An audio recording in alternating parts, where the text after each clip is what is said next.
Menon, Rev, can you share King Charles's statement about taking us back? We need a good laugh. All right, here it is. King Charles has announced that the great American experiment has failed and will be taking back the United States of America and restoring it to its former glory under the monarchy. All Vatniks and Russian propagandists will be hung from the Tower of London. That's what it says. And that's him and his glorious regalness. So King Charles has announced that the great American experiment has failed and he will be taking back the United States of America and restoring it to the former glory under the monarchy. And shouldn't we rejoice? Right? Shouldn't we rejoice that this is going to happen? It's fantastic. It's lovely that King Charles, really, he's putting it out there. He wants to make America great again. He wants to restore you to your common. He wants to restore you to the Commonwealth, and take care of you. It's lovely. We were talking yesterday in our book study and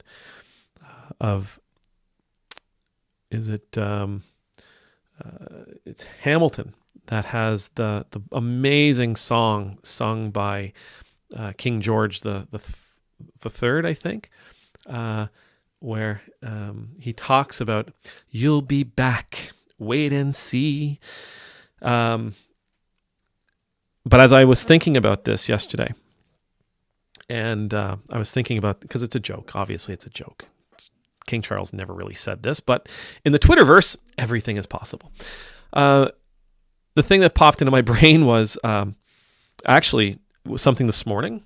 So Belle of the Ranch did a video. I don't know if it was last night or this morning. I watched it this morning, but it was about Ukraine and Russia, and she made mention of, is it the Bucharest Accords, where the United States and Great Britain both said, if you get rid of your nuclear weapons, if Ukraine gets rid of your nuclear weapons, yes, you'll lose your nuclear deterrent, but we promise to defend you from those foreign invaders.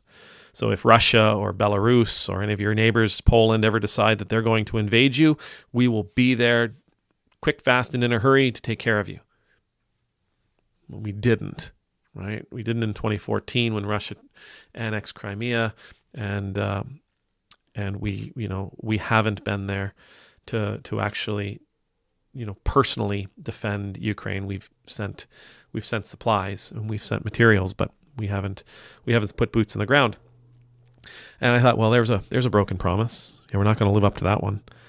And then with all this, this Trump talk about tariffs on Canada, and he did an interview last night with Laura Ingraham, and I watched this morning. I was listening to The Bulwark, and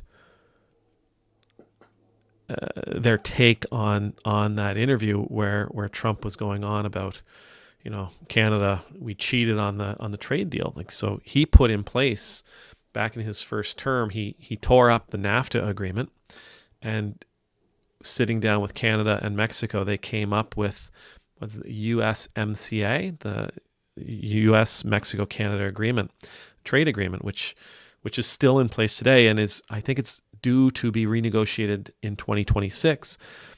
But Trump was, with all these tariffs that he's putting on Canada, they're not part of the USMCA. All the tariffs he's putting on Mexico, they're not part of the USMCA. But he's doing it because Canada and Mexico cheat. So obviously Canada and Mexico not living up to their end of the agreement. They're part of the contract. I thought about some of the news, the reporting that has been done, especially during his first term as president and the election that preceded it, where contractors who had contracted with him to come forward, who came forward, contracted with him to build things for him and to install things for him in his hotels or in his casinos, that they never got paid, or they got paid pennies on the dollar, that he would just simply rewrite the contract. He'd rewrite and then just pay them what he wanted to pay them, as opposed to what they were legally due. And of course, last week, you know that I went to a museum where I was blessed with an opportunity to learn more about the Mi'kmaq people and the relationships that the Mi'kmaq have had with the British Crown in particular, and how we have a 300-year-old treaty with the British Crown. It's going to be 300 years this year. 1725 it was first signed, the Treaty of Peace and Friendship. And how the British Crown, we did not live up to that. And as a matter of fact, we still to this day, we fight it tooth and nail. Don't really want to honor those contracts. And anyhow, yes, it started off as a joke, but my brain did what my brain did, which was, take it and twist it and find irony in it, or find a lesson in it. And the lesson was, wait a second, if we can break a contract today, what's stopping King Charles from breaking the deal? What's stopping him from saying, you know what? Yeah, of course we signed the peace, but we're done with that. Yous aren't really pulling your weight. You're not really living up to the standards that we had hoped, and therefore we'll come and save you. We'll come and take you back.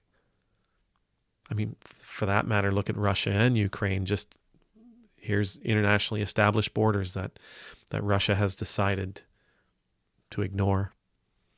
Look at what's going on in Gaza right now. The ceasefire fell apart, not because rockets were launched into Israel from Gaza, but because Benjamin Netanyahu decided talks were taking too long, and the best solution to get the talks hurried along is an airstrike that kills 300 people. We had a deal, but I don't want to honor the deal. So here's a 1,000-pound bomb. Here's an artillery strike. Here's some tanks and troops. When we make a promise, we're supposed to keep the promise. Right? That's what I got from this, obviously. Now you could say King Charles would invade the United States just as soon as look at them, except for the military, and that may very well be. It may very well be. But he would also be violating the promise that the Crown made so many years ago. We make promises, we keep promises. When your office, the office that you hold, when it makes a promise, you keep the offices of the promise you keep the promises of the office you hold. We're only as good as our word. We're only as good as our integrity. Our integrity is everything. This is from Proverbs 11, verse 3. The integrity of the upright guides them, but the unfaithful are destroyed by their duplicity. The unfaithful, those who break their promises, are destroyed by their duplicity. There's another passage where it says something similar. The faithful are destroyed by their desires. The Bible continuously upholds those of integrity. It continually scolds those who are unfaithful to their word.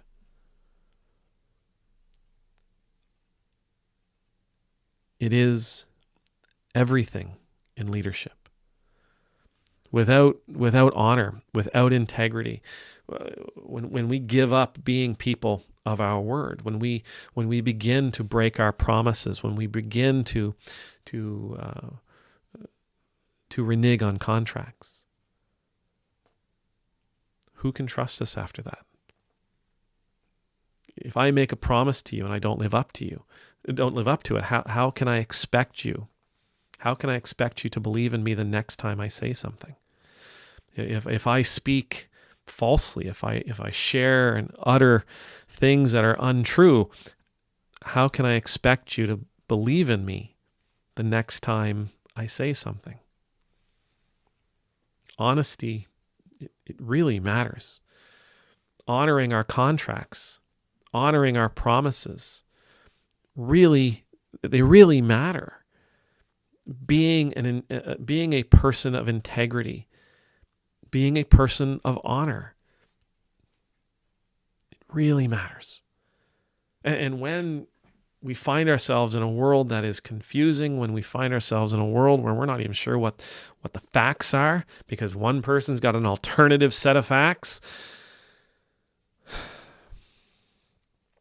it's the person of honor and integrity that we turn to. When we find our kids being influenced by people we don't want our animals, our dogs listening to, that's when being a person of integrity really pays off as well, because so long as you've kept your promise, so long as you've been a person of honor to your children will listen to you. They'll be guided by you. They'll be willing to accept a difficult, painful truth from you. But if we've proven ourselves to be liars, if we've proven ourselves to be people who flip-flop, may or may not do what they say they're going to do, there's no reason for our children or anybody else to listen to us. Now, I think it's hilarious. I think it'd be hilarious if, King Charles came and said, "Yeah, I saw that meme. That's a good idea. We're going to do everything in our power to make that happen. We're going to have them back. You just wait and see." I think that'd be hilarious. But of course he didn't. It is just a joke.